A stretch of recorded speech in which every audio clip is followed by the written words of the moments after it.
Good afternoon for the survivors. We are heading to the very end. I'm sorry, Nico, I need to start the session. We're going to keep on track until the end.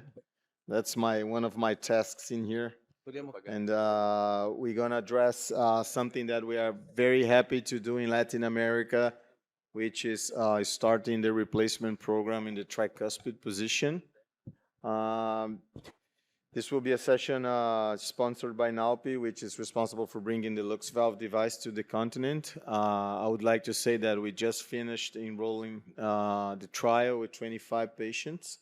At this moment, we are analyzing the data, and hopefully by the beginning of next year, we're going to publish.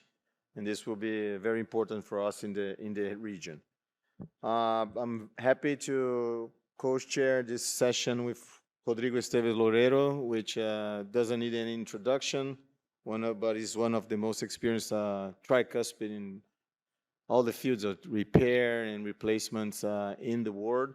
A good friend, and we are very happy to have him in Rio. So Roy will give us an update about the current devices and of the moment that we are in terms of orthotopic tricuspid valve replacement. Roy, thank you very much for being with us.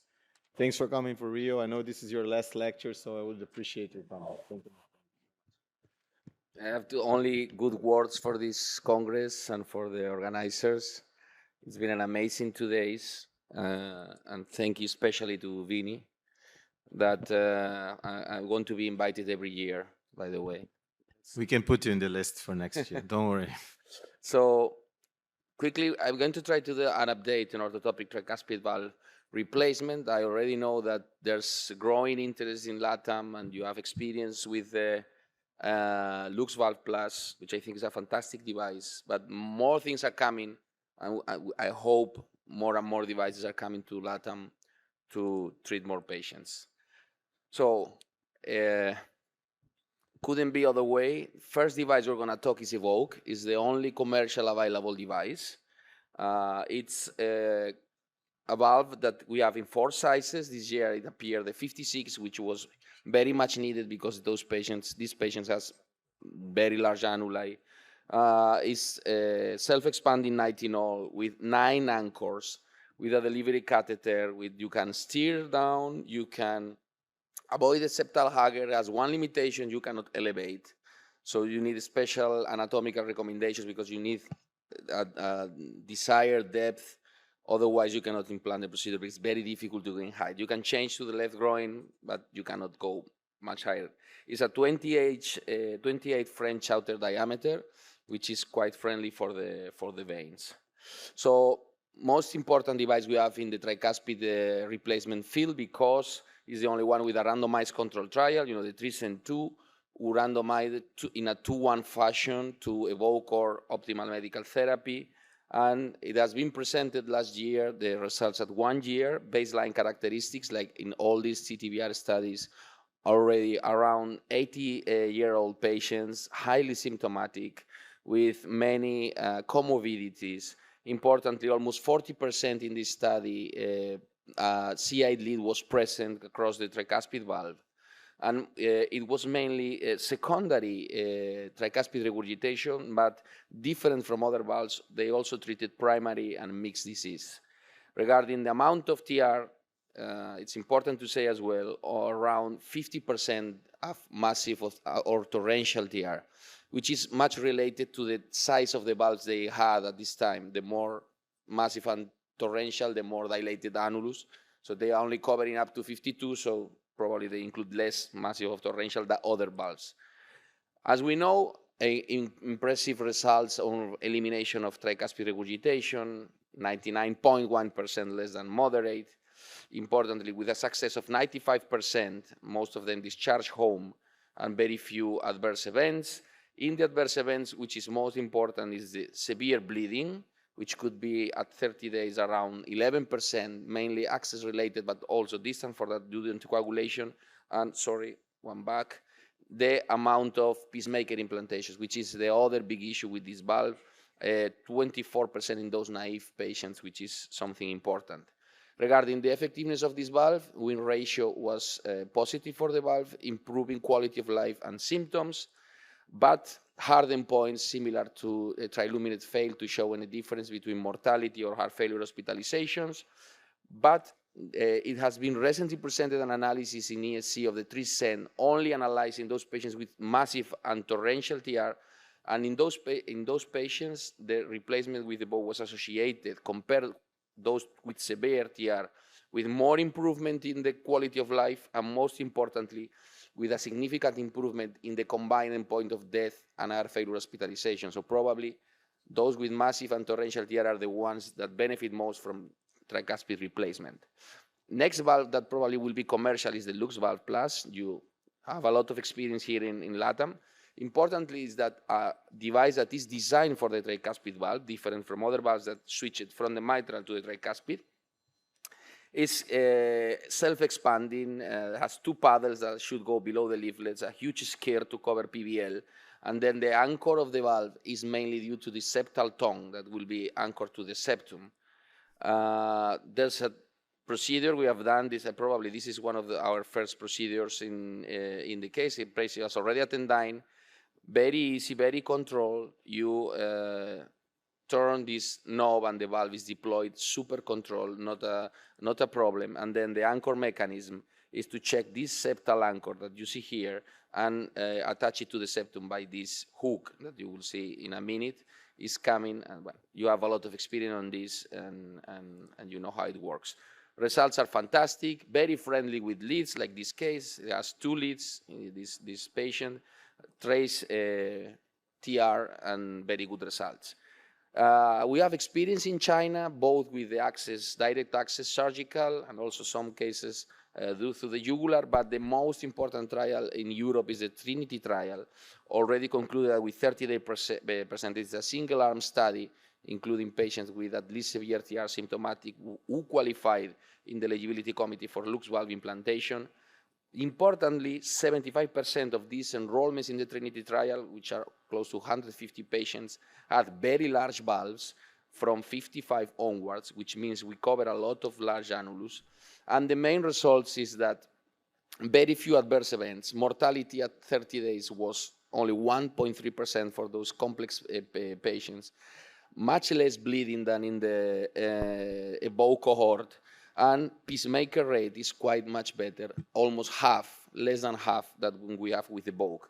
Patients have almost elimination of tricuspid regurgitation in more than 90% of the patients, improvement in functional class and quality of life, and in 6 minutes walking test.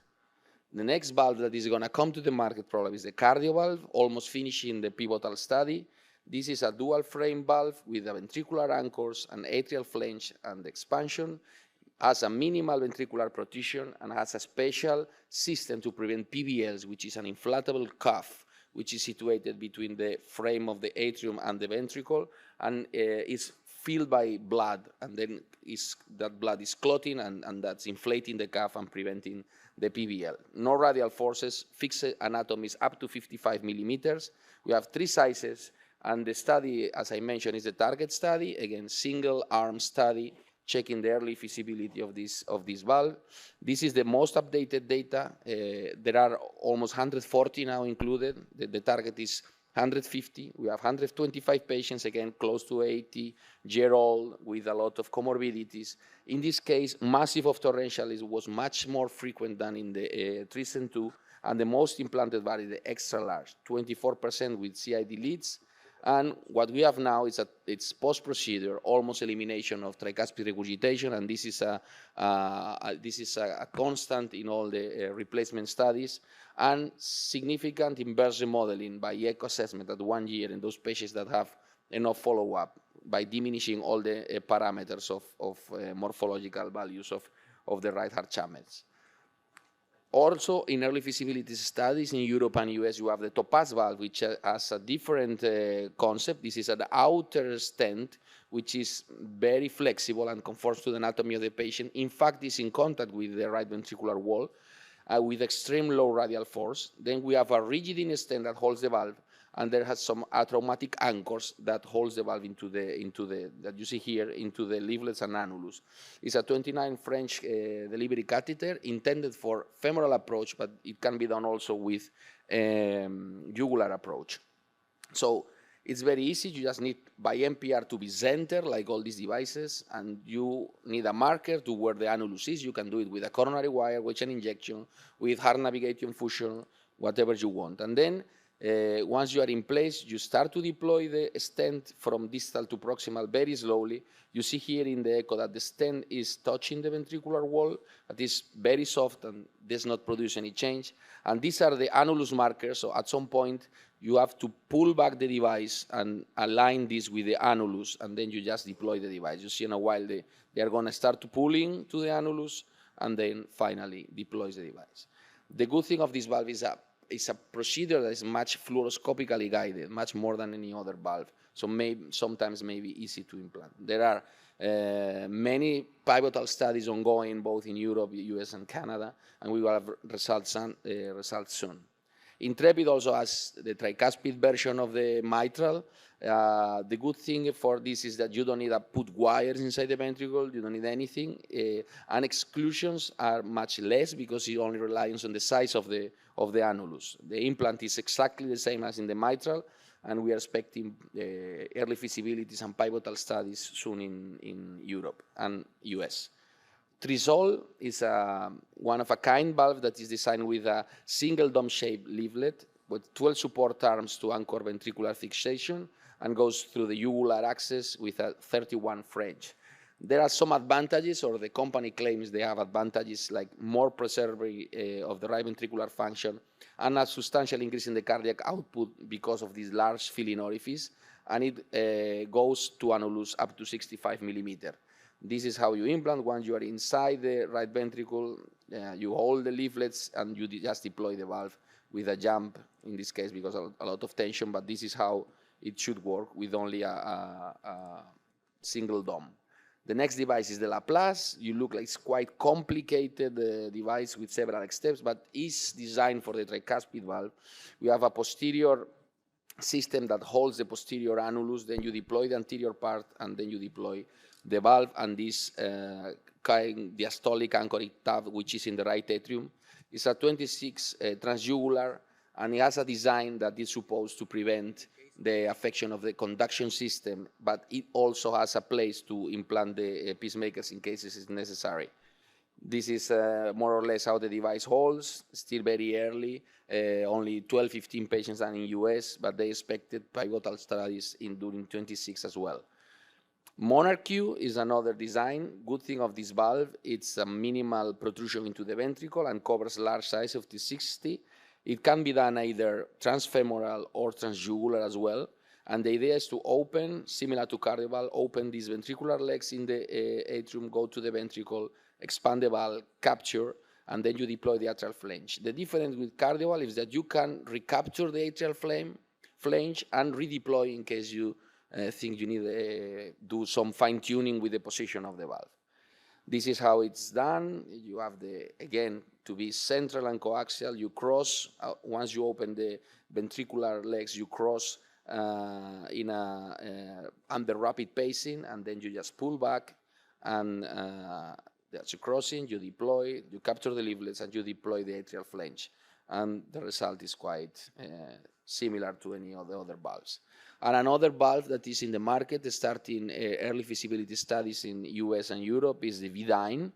It's complex, mainly fluoroscopically implanted, kind of concept similar to Laplace, and also they have a place in case you have afterload mismatch, you can puncture this place and you can open a hole to relieve a little bit the ventricle. So it's still working in progress. So what we know from orthotopic TTVR, we know that abolish TR in most of patients. It's a fast reproducible procedures like TAVI-like, with shorter learning curve than in TR, less reliant on procedural imaging, the example of Topaz, and can treat almost all cases with all anatomies. But we have still challenges, the afterload mismatch, pacemakers, position of the valve and PVLs, embolism, thrombosis, and need for lifelong anticoagulation, and bleeding, mainly access-related, but also non-access-related related to anticoagulation, and of course limitations, anatomically maybe, and the durability, risk of structural valve deterioration, and the endocarditis, because are bulky devices, sometimes trapping leads.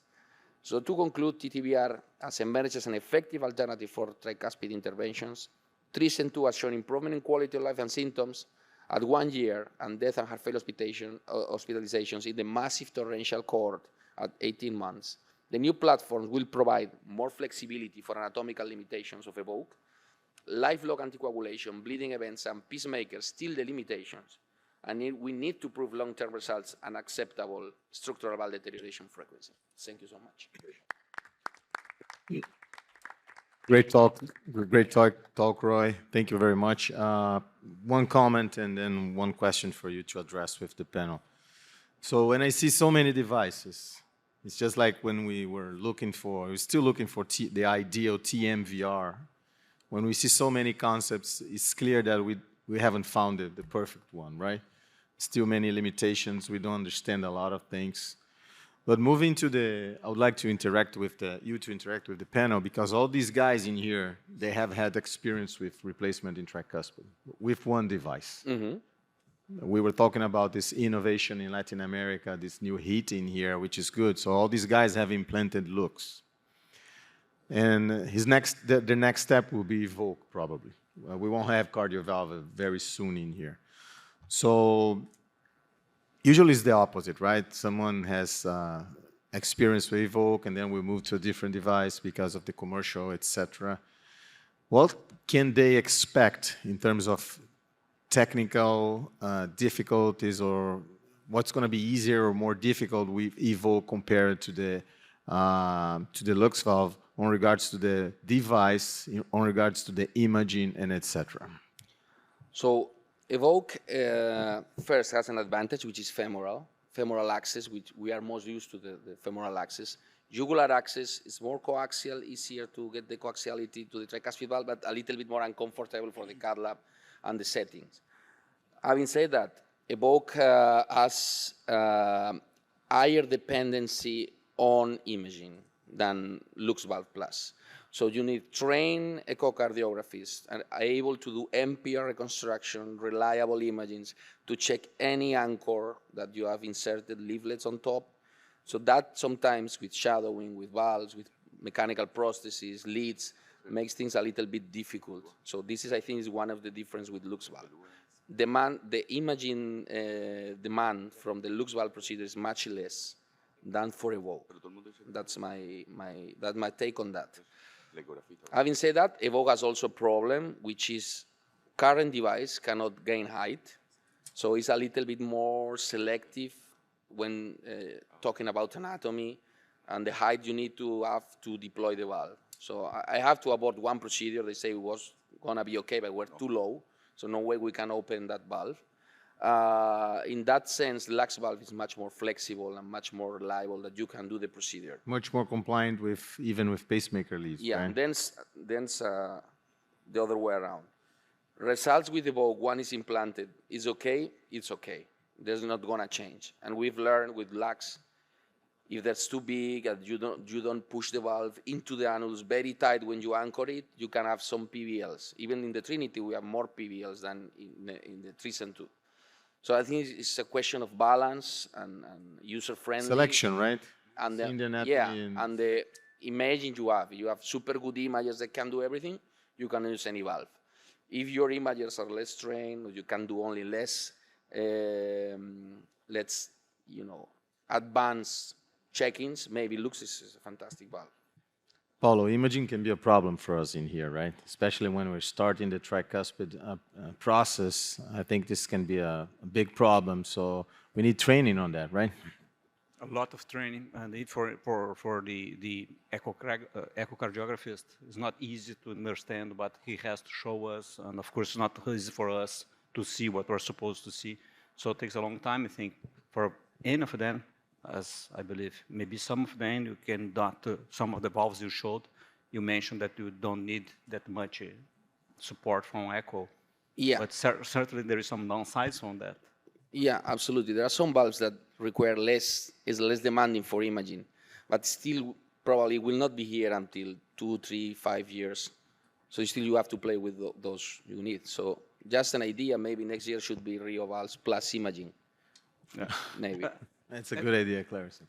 I'd like to ask a question that's not related to the technique or the valves itself, but related to the long-term results, much more to the mortality. why everyone says that my patient is much better, is feeling much better, but it's a little bit different when you look at the mortality data. So are you missing something? What's wrong there? Are you doing No. cases that are too No, I sick mean, already, or? mortality signals and arterial hospitalization signals still something that is lacking. We have some data, 2 years follow-up in Triluminate, but there were so much crossovers that it's sometimes difficult to interpret that. In Trisent, I think it's a matter, I mean, both in Triluminate and Trisent, it's a matter of time. In fact, at 18 months, you see some signals in the group with massive and torrential. And probably even the mortality at 18 months, if you've seen the data they provided to the FDA, the curves are, changing, and there's probably a mortality benefit. Maybe at 3 years, 4 years, it will come for sure. Okay. Guys, we need to let Roy go. He has a plane to catch. So ask a big round of applause to Roy that has been delivering a great PCR Rio Valves. Thanks, Roy, for coming. We're expecting you. We already booked your flights for next year, okay? Thank you. Thanks. And we're going to follow in here with 2 presentations. One from this guy here in my right side, Dr. Zukovsky. The easy case. Huh? The easy case. Yeah, the easy case. So we're going to follow with 2 presentations of replacement with the Lux-Valve. Cleverson first, and then Cristiano will present the second case, and then we can engage with the audience and with the panel. Cleverson, please. Thank you, Vini. Good afternoon, everybody. After this wonderful presentation by Roy, we will do it how we implant straightforward case of Lux-Valve. This is the device itself that Roy quickly described. You have some important components of the valve. There is a pericardial bovine leaflets, and you have this septal tongue.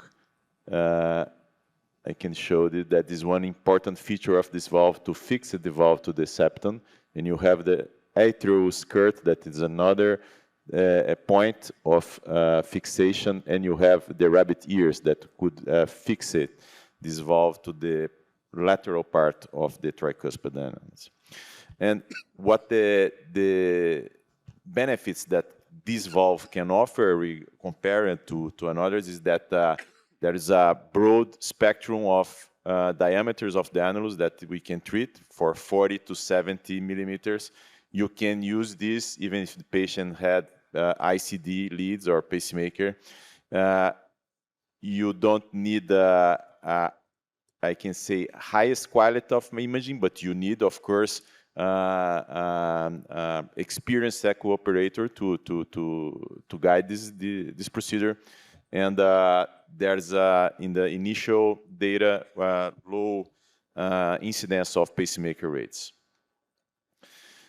We have some data from the registries, about 100 of patients in this registry from Europe with good initial results, more than 90% of success of the procedure, with 5% of new pacemaker implantation, and 5% to conversion to the surgery in the first 30 days.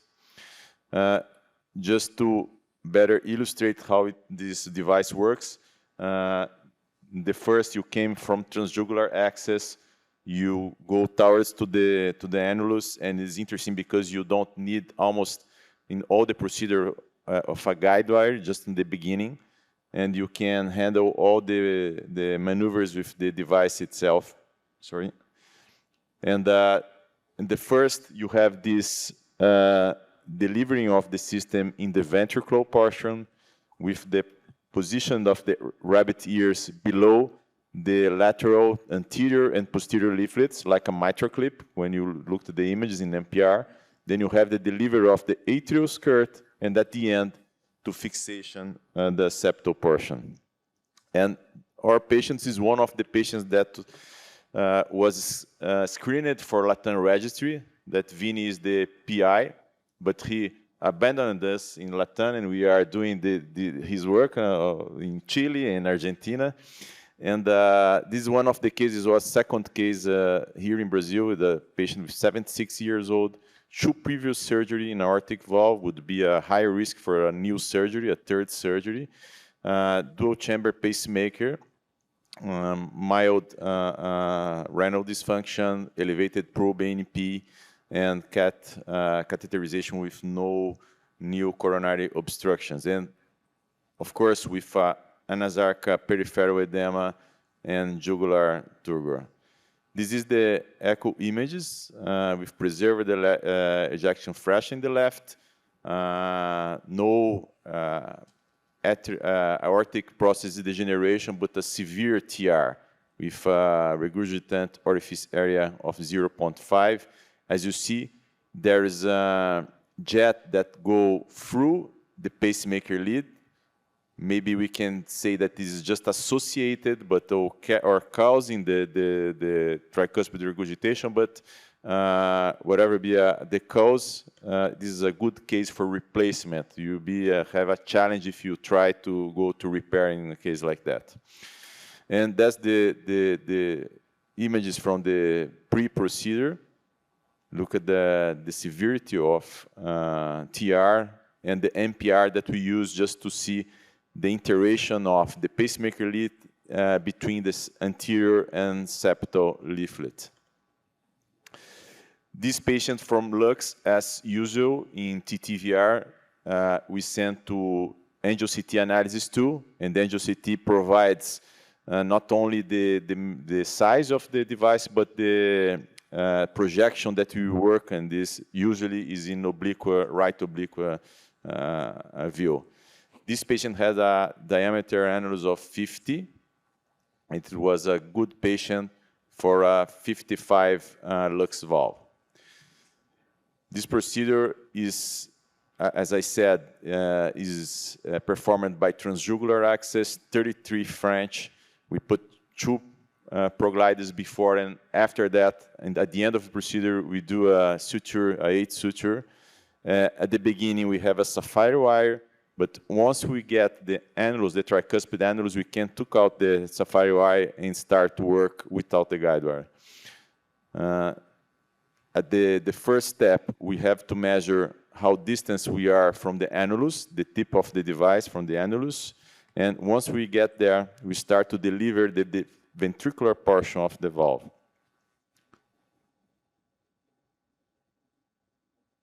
And as you see, after we release these 2 portions that we call the rabbit ears, this is a time, I can say that is most important time of the procedure, that you stop and you look to the echo, and you have to see the rabbit ears below the lateral portion of the valve, below the anterior and posterior leaflet. Sometimes it took time to see this. That's the reason I'm not saying that is a easy echo procedure guided, but you can almost all cases achieved in a faster way. After that, you release all the ventricular portion going to the atrial skirt. It's a self-expandable device.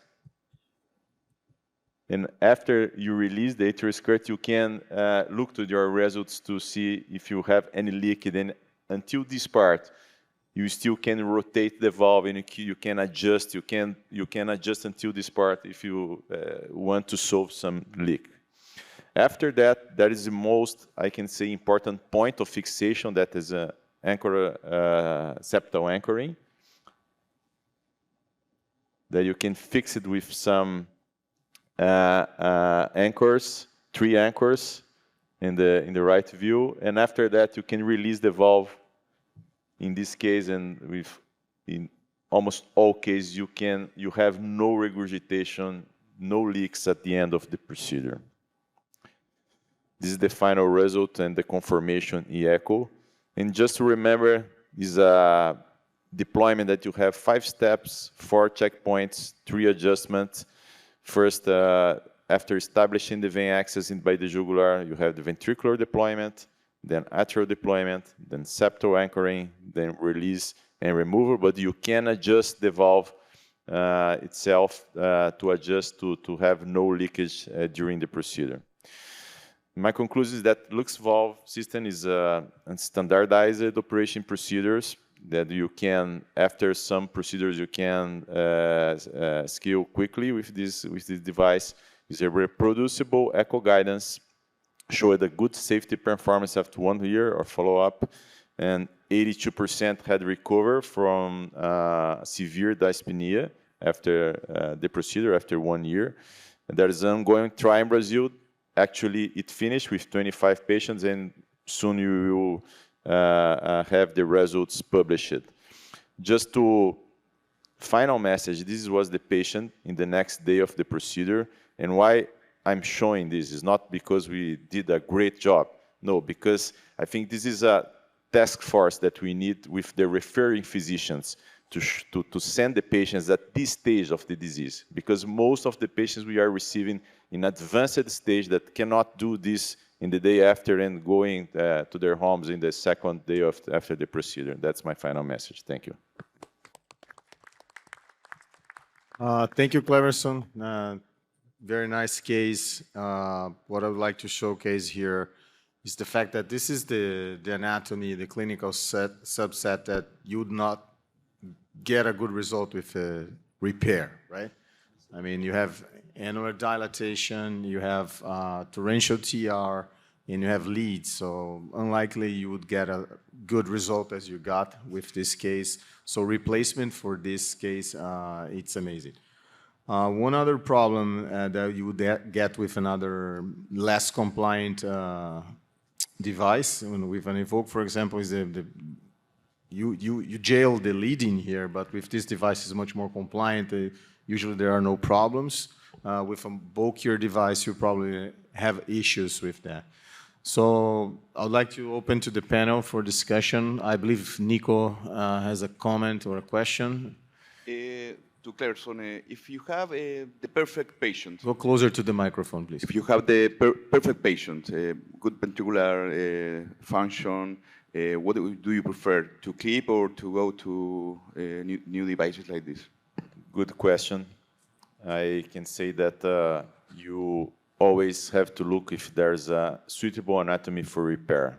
It's just because the last slide of the presentation of Rodrigo Esteves, he showed us some disadvantages of replacement. Like the need for anticoagulation. Of course, 90% of these patients had atrial fibrillation, but if a patient like that had acute bleeding and you want to do this, you can closure the left appendage and left the patient without anticoagulation. Then another issue is the incidence of new pacemaker, that you are putting another problem for a long term, even if it is transvenous or in other positions. And the risk of embolization, that is not higher, but if you look to the data that I showed, in 5%, you have to do the reoperation, especially mainly for embolization. It's not that high, but when it happens, is a catastrophe. That's the reason if you can do a repair, you have to go to repair. But the problem is that maybe in 40% of the case you can do repair, and the other one you have to get a good option. For sure, this is a better option to abolish the tricuspid regurgitation. Yeah, I agree with Cleverson. I think the repair is doable in the vast majority of the case, but the problem is what you're going to see by the end of the procedure, right? If you get some torrential TRs, unusual positions of the jet, that will be challenging. And the other day, you leave the room with a moderate, and the other day severe. It's very common to see this kind of action the following day. So if you're looking for abolishment of the jet, replacement is definitely the best option. But there are some trade-offs, just like Cleverson said, in terms of anticoagulation, pacemakers, etc. So it's always a tailored approach. You need to decide and pick what's the best strategy for your patient.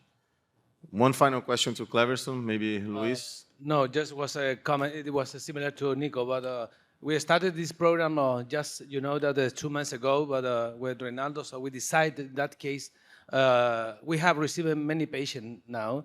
So our strategy was first, is the patient is suitable for clip, probably this was the first option. Even our first experience with Lux was very nice. So definitely the procedure is very stable. We think that it's safe and easy to reproduce it. Yeah, I agree. So I think we should move forward. Thank you, Cleverson. Cristiano has a presentation, and then we have a couple more minutes for discussion. Cleverson showed a very straightforward case with a good result, and now Chris will show something more challenging. Chris, thank you. Thank you, Vinny.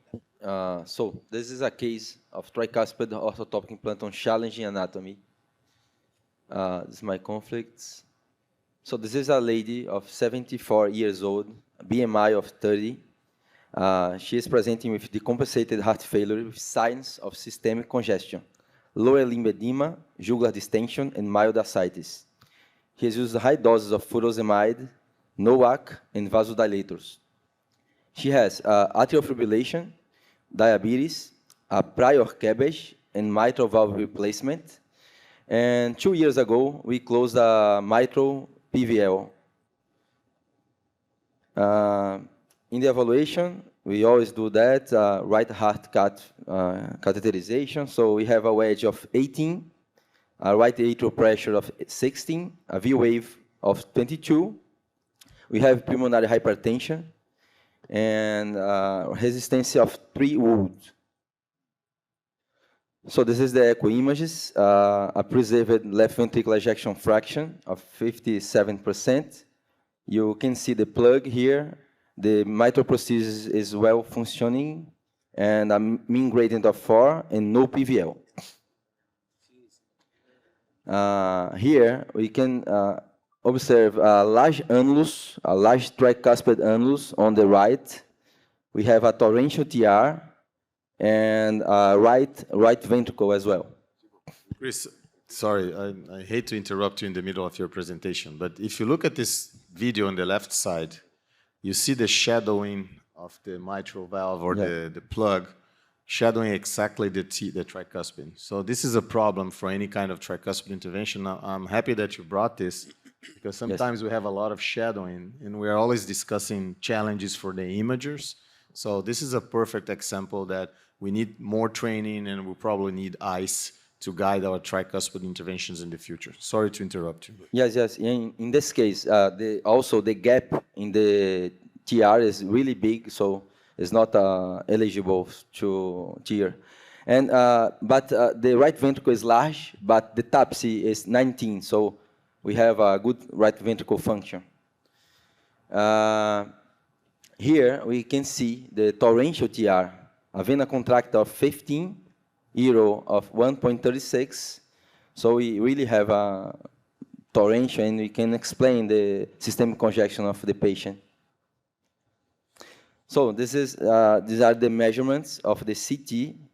You can see a max diameter of the annulus of 56 millimeter, a perimeter of more than 160, and you can see in the fabric skirt plane max diameter of 82 millimeters. So we really have a large tricuspid annulus here. And we size this valve to, we show it's a Lux-Valve plus 65 millimeter, which is a really big size of this tricuspid valve, and the report show us the angulation, all the measurements, which are very important during the implant. So this is the procedure.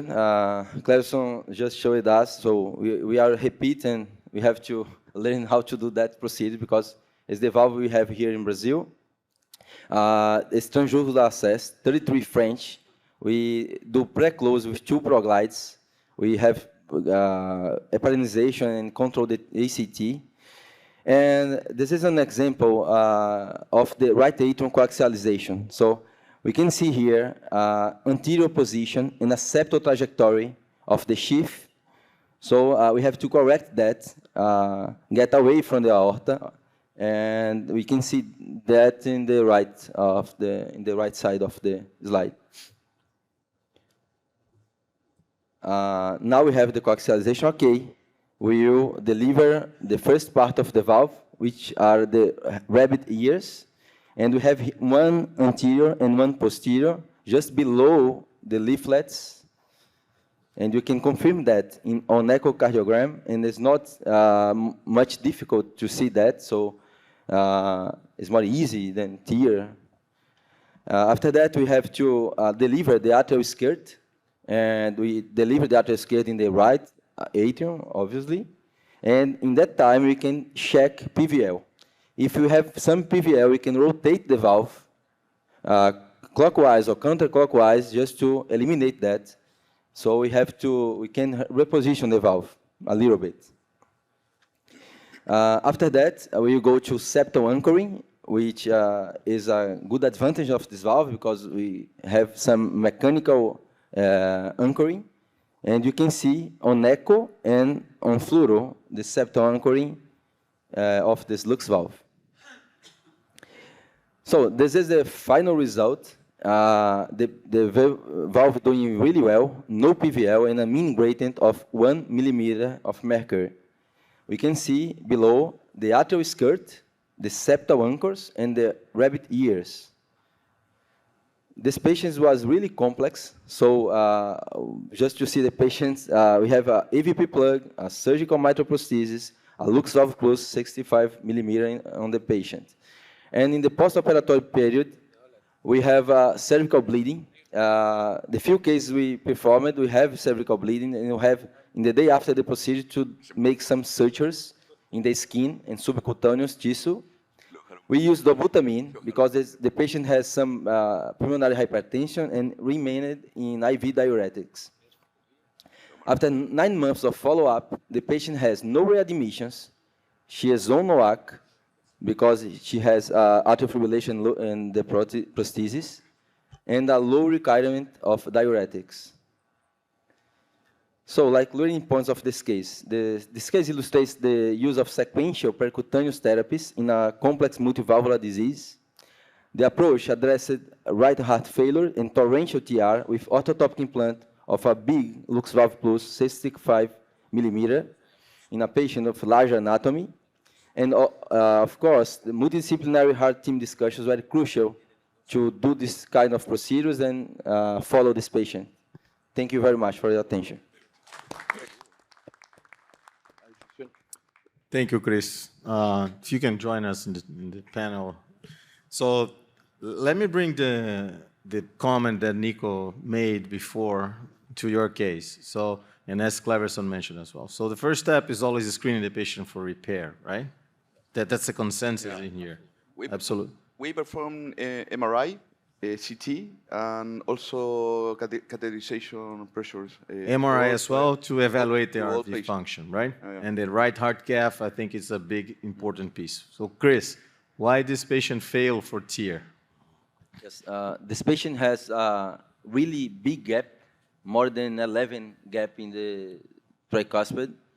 And just for educational purposes, what is the threshold that we should go or not go for TEER? yes, 9 is a big gap, more than 9 millimeter in the leaflets is a big gap to TEER, so you can try other devices like orthotopic implant or heterotopic implant. Okay. And another issue which is very important is the right ventricular function, because if you have a moderate to severe right ventricular function, you maybe will contraindicate these procedures or try to a heterotopic solution just to use the right atrium like a compliance chamber. But all these things are together to make the decision. Great. So in terms of screening, as we're talking, Duda, I'll call you in a minute, okay? Paulo, we're talking about screening. So TE, of course, right? Right heart cath is important. Yeah. It's outside. So right heart cath and MRI, what are the roles of all of them in here, in every kind of, should we do this for every tricuspid therapy? Should we start the screening with all those tests, or we should tailor the tests as well? No, but first of all, I'm sure that we're learning yet how to select these patients. And as we did in past with the TAVI, at the beginning you were treating patients that were very severe, sometimes already with the left ventricular dysfunction. And nowadays we know that the sicker the patient, the worse the results.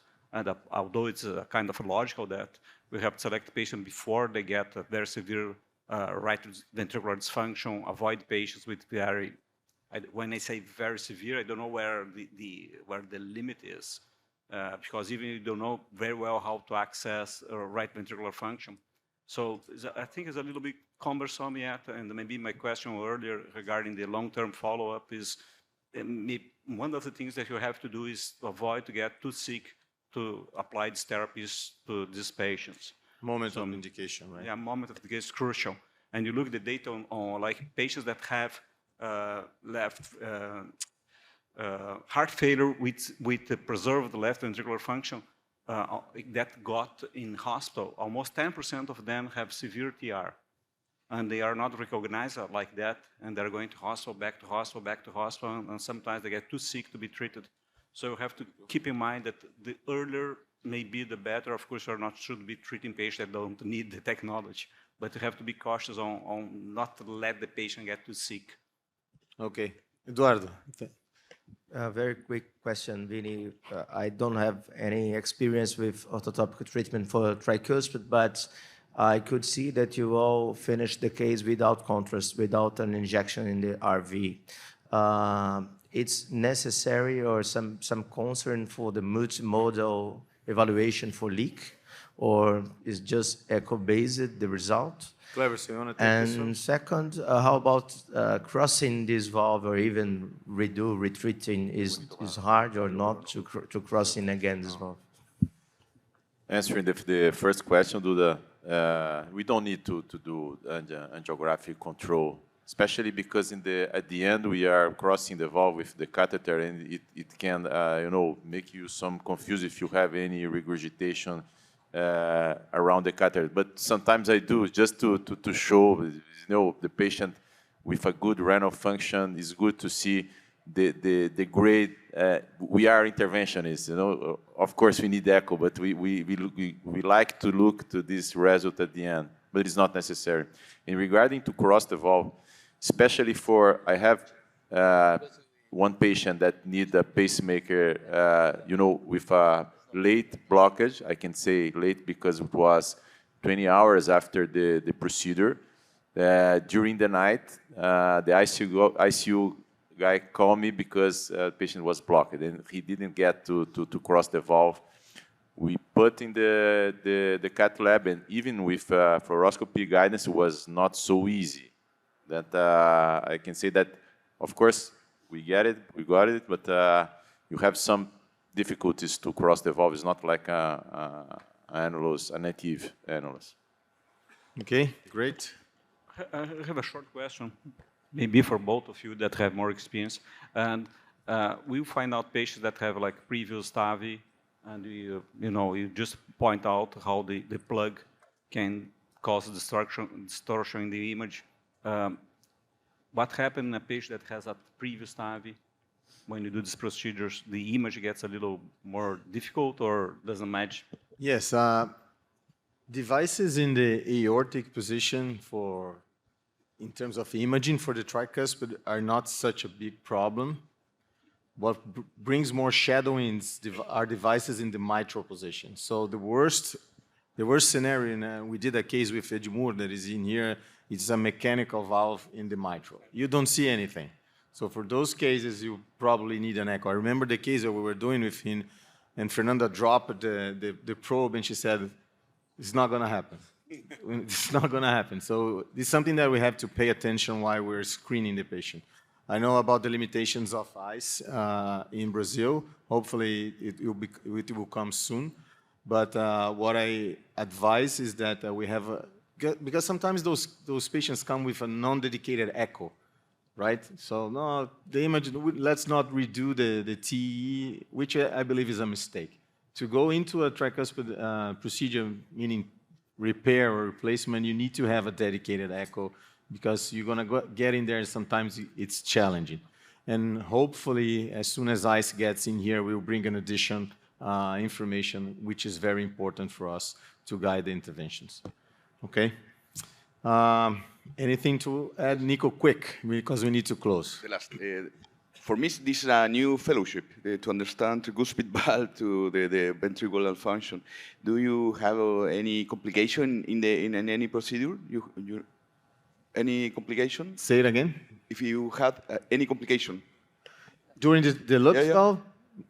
We just finished enrolling the 25th and last patient in the trial. Of course, early experience, we had complications, right? But we didn't have any perforations. I mean, in pericardial effusion, I think the device, even with our low experience in the initial, it's safe. Even we were guided by Thomas during the 15 first cases. We had a couple of issues with pacemakers, right, Cleverson? And what we learned from the past, the second half after the 10th case, is that we need to push the device down in terms of regurgitation. So if you keep the skirt a little bit away from the annulus, in 2 or 3 weeks after remodeling, the valve can have some leak, okay? Lucio, 10 seconds. Yes, we have done 2 cases, but just related to complications, you have to remember the second one had a very small infolding, a residual infolding, but it was almost disappear in the 24-hour in the echo after that. Yeah. One. So it was. We're still learning, right? TTVR is still learning. So just to close the final message, we had a session dedicated to replacement, especially with the Lux-Valve device, which is a great option, especially for us that have access to this technology in here right now. It's a versatile device coming from the jugular. It can deal with large annulus, as Chris just presented. It can deal with pacemakers. And as Cleverson and Chris just showed, it's not so heavily dependent on echo. So we can easily accommodate the implant with this. So hopefully the data will be published by the end of this year. CE marks expected by next month. So we're in a good pathway for that. So I'd like to thank you for being in here for this session. Please stay in the room. We have our very first session with a live case from Buenos Aires. Thank you very much.